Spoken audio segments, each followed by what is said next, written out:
नमस्कार, मैं खुशी और आप देख रहे हैं हिंद सागर। आइए नजर डालते हैं आज की बड़ी खबर पर। शिवसेना संस्थापक बाल ठाकरे की जन्म शताब्दी के मौके पर उद्धव ठाकरे और राज ठाकरे एक बार फिर शुक्रवार 23 जनवरी को एक मंच पर दिखे। राज ठाकरे ने अपने संबोधन में कहा कि उनके लिए शिवसेना अविभाजित छोड़ना आसान नहीं था। उन्होंने कहा कि ये पार्टी छोड़ना नहीं था, बल्कि घर छोड़ने जैसा था। अब उसे 20 साल हो चुके हैं। कुछ बातें मुझे समझ में आईं और कुछ बातें उद्धव को समझ में आईं।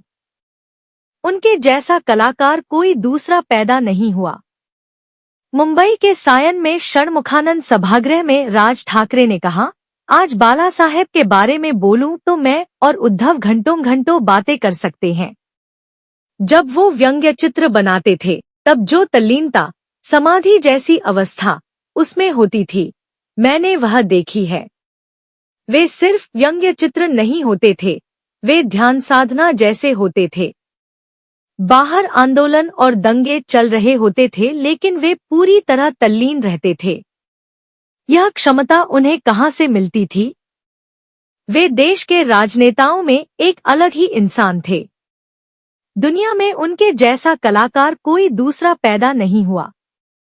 कल्याण डोंबिवली का जिक्र कर क्या बोले?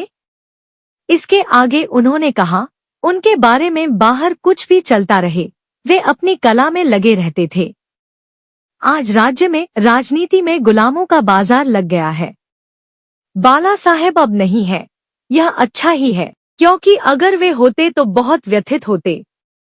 महाराष्ट्र में इंसानों की नीलामी शुरू हो गई है, चाहे कल्याण डोंबिवली हो या दूसरे जिले। यह सब देखकर हम व्यथित हो जाते हैं। कई लोग आज दूसरे दलों में दिखाई देते हैं, जिन्हें बाला साहेब ठाकरे ने ही बनाया था। कुछ बातें उद्धव ने छोड़ दी, कुछ मैंने। राज ठाकरे ने कहा, जब मैंने शिवसेना छोड़ी थी तब हालात अलग थे। कुछ बातें उद्धव ने छोड़ दी और कुछ बातें मैंने भी छोड़ दी। सुबह साफ हो जाए तो बेहतर होता है, बजाय इसके कि मन में कुंठा लेकर बैठे रहें।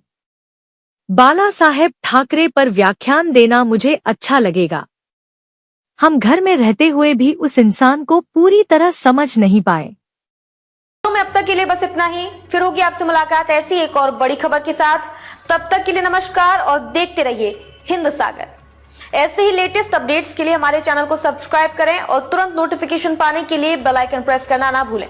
और यदि आप हमें फेसबुक के माध्यम से देख रहे हैं तो हमारे चैनल को फॉलो जरूर करें।